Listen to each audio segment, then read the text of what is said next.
रत्नागिरी शहराला पाणी पुरवठा करणाऱ्या मुख्य स्रोतांपैकी एक असलेल्या शीळ धरणातील पाणी साठ्यानं आता तळ गाठलाय। यामुळे रत्नागिरी शहराला पुढील काही दिवस पाणी पुरवणे हे प्रशासनासमोर मोठं आव्हान असणार आहे। शीळ धरणात सद्यस्थितीत अवघ्या 15 दिवस पुरेल इतकाच पाणीसाठा शिल्लक आहे। म्हणजेच पावसानं आणखी काही दिवस दडी मारली तर रत्नागिरीकरांना तीव्र पाणी टंचाईचा सामना करावा लागू शकतो। या गंभीर परिस्थितीची दखल घेत रत्नागिरी नगर परिषदेचे पाणी सभापती निमेश नायर यांनी प्रत्यक्ष शीळ धरणावर जाऊन परिस्थितीची पाहणी केली।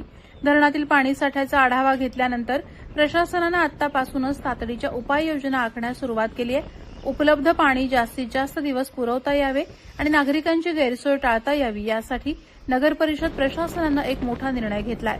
10 तारखेनंतर जर पाऊस पडला नाही आणि पाणी साठ्यात आवश्यक वाढ झाली नाही तर संपूर्ण रत्नागिरी शहराला 1 दिवस आड पाणी पुरवठा करण्याचं नियोजन करण्यात आलंय।